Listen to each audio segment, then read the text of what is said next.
ଆସନ୍ତୁ ପିଲାମାନେ, ମୁଁ ଆପଣଙ୍କର ଆଗକୁ ଆସୁଥିବା Odisha police SI, civil constable, OISF ପାଇଁ କିଛି selected previous year GK MCQ ନେଇକି ଆସିଛି। ଆପଣମାନଙ୍କର ପ୍ରଥମ ପ୍ରଶ୍ନ ହେଉଛି, which of the following has the power to transfer any civil case anywhere in India.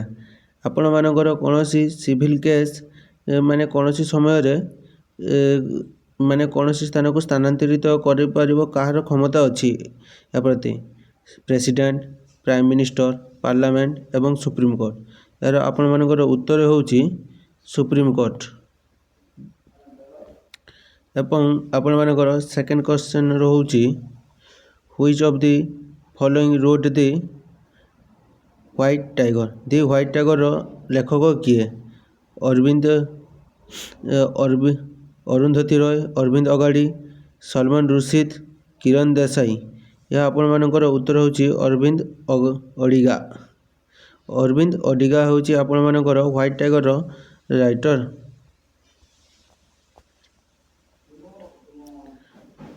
The magnitude wave an earthquake is measured by which of the following? ଆର୍ଥକ୍ୱେକ୍ର magnitude wave magnitude ମାପିବା କେଉଁଥିରେ ମପାଯାଏ? ରେକ୍ଟର ସ୍କେଲ୍, ଗେଙ୍ଗିଟନ୍ scale, gamma scale, Newton scale. ଏହା ଆପଣମାନଙ୍କର ଉତ୍ତର ହେଉଛି rector scale. ଏସବୁ ଆପଣମାନଙ୍କର ପ୍ରିଭିୟସ୍ ଇୟର୍ କ୍ୱେଶ୍ଚନ୍। ଖାଲି ଟିକେ ଟିକେ ନଜର ପକାଇ ଦିଅନ୍ତୁ ପିଲାମାନେ। ଆପଣମାନଙ୍କ କୌଣସି ନା କୌଣସି ଏକ୍ଜାମ୍ରେ ଆସୁଛି ଏବଂ ଆଗକୁ ହିଁ ମଧ୍ୟ ଆସିବ। ଏବଂ ଆପଣମାନଙ୍କର ଭାରତର ଲଙ୍ଗେଷ୍ଟ ନ୍ୟାସନାଲ୍ ହାଇୱେ କ'ଣ? NH53, NH19, NH6, NH44। ଏହା ଆପଣମାନଙ୍କର ଉତ୍ତର ହେଉଛି NH44 ଲଙ୍ଗେଷ୍ଟ ହାଇୱେ।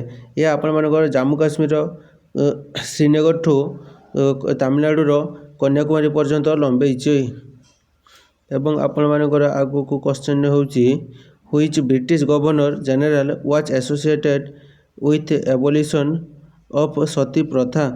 କେଉଁ ବ୍ରିଟିଶ ଗଭର୍ଣ୍ଣର ଜେନେରାଲ ସତୀ ପ୍ରଥା ଉଚ୍ଛେଦ କରିଥିଲେ? ଏହା ଆପଣମାନଙ୍କର ଉତ୍ତର ହେଉଛି lord William Bentinck, lord Karjan, lord Liton, lord Kenin. ଏହା ଆପଣମାନଙ୍କର ଉତ୍ତର ହେଉଛି ଲର୍ଡ଼ ବେଣ୍ଟିକ୍, ଯିଏକି ସତୀ ପ୍ରଥା ଉଚ୍ଛେଦ କରିଥିଲେ।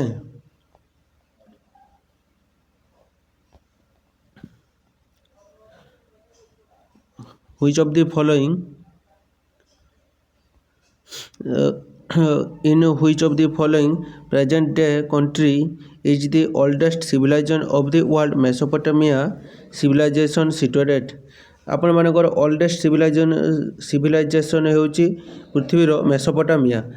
ତାହା ବର୍ତ୍ତମାନ କେଉଁ କଣ୍ଟ୍ରିରେ ସିଚୁଏଟେଡ୍ ମାନେ କେଉଁ କଣ୍ଟ୍ରିରେ ଅବସ୍ଥିତ ଅଛି? ଏହା ଆପଣମାନଙ୍କର ହେଉଛି ଇଣ୍ଡିଆ, ଚାଇନା, ଇରାକ, ପାକିସ୍ତାନ। ଏହା ଆପଣମାନଙ୍କର ଉତ୍ତର ହେଉଛି ଇରାକ। ଇରାକରେ ଆପଣମାନଙ୍କର ମେସୋପଟାମିଆ ସିଭିଲାଇଜେସନ୍ ଅବସ୍ଥିତ ପୂର୍ବରୁ ଥିଲା, ବର୍ତ୍ତମାନ ଯାହାକି ଇରାକରେ ଅବସ୍ଥିତ।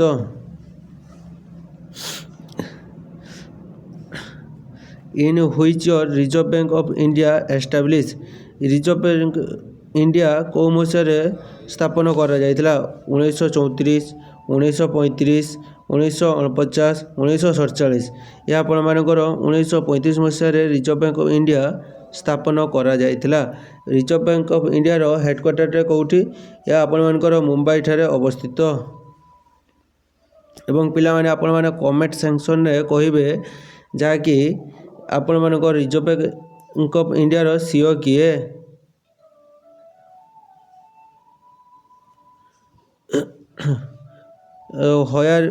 Where is the headquarter of World Trade Organization located? World Trade Organizationର ହେଡ଼କ୍ୱାର୍ଟରଟି କେଉଁଠାରେ ଅବସ୍ଥିତ? Paris, Geneva, Madrid, New York. ଏହା ଆପଣମାନଙ୍କର ଉତ୍ତର ହେଉଛି ଜେନେଭା। ଜେନେଭା କେଉଁ କଣ୍ଟ୍ରିରେ ଅବସ୍ଥିତ? ସୁଇଜରଲ୍ୟାଣ୍ଡରେ ଜେନେଭାରେ ଅବସ୍ଥିତ world trade organisation. Which of the following element is non-metal? Non-metal କେଉଁ ଏଲିମେଣ୍ଟଟି non metal? Sodium, chlorine, lithium, lead. ଏହା ଆପଣମାନଙ୍କର ଉତ୍ତର ହେଉଛି chlorine.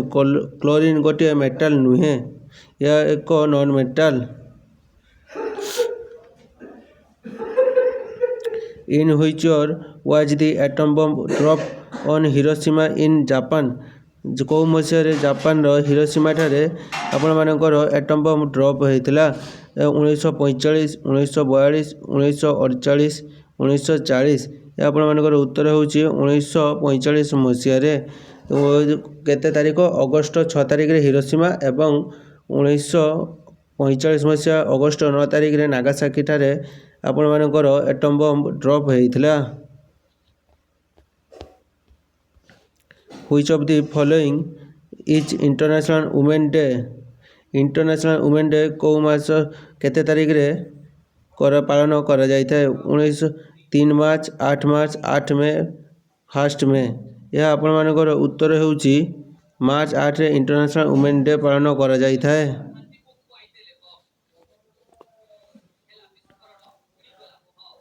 Which of the following South Asian country has the least population density? ଆପଣମାନଙ୍କର ସାଉଥ୍ ଏସିଆ କଣ୍ଟିନେଣ୍ଟରେ ସାଉଥ୍ ଏସିଆନ୍ କଣ୍ଟ୍ରିଟେ କେଉଁଥିରେ? South Asian କଣ୍ଟ୍ରିଟେ ଯାହାର population ସବୁଠୁ କମ୍ ଥାଏ, କମ୍ ଡେନ୍ସିଟି ବାଲା ପପୁଲେସନ୍ କଣ୍ଟ୍ରି ହେଉଛି ଶ୍ରୀଲଙ୍କା, ପାକିସ୍ତାନ, ଭୁଟାନ, ଇଣ୍ଡିଆ। ଏହା ଆପଣମାନଙ୍କର ଭୁଟାନ, ଯାହାକି list population density.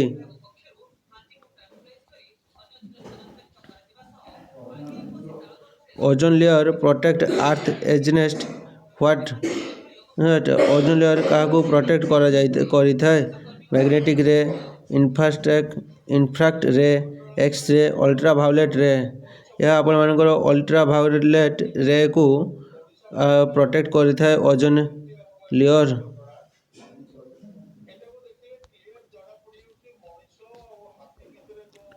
Largest brackish water lagoon of Asia is located in which of the following state?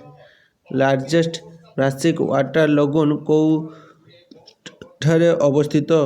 ଏହା ଆପଣମାନଙ୍କର ଓଡ଼ିଶାରେ ଅବସ୍ଥିତ, ଯାହାର ନାଁ ହେଉଛି ଚିଲିକା ହ୍ରଦ ଓଡ଼ିଶାରେ ଅବସ୍ଥିତ। ପିଲାମାନେ, ଡିଏନ୍ଏର ଫୁଲ୍ ଫର୍ମ କ'ଣ?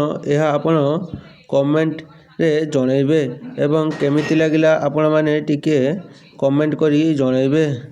ଆଜି ପାଇଁ ଏତିକି। ଜୟ ଜଗନ୍ନାଥ।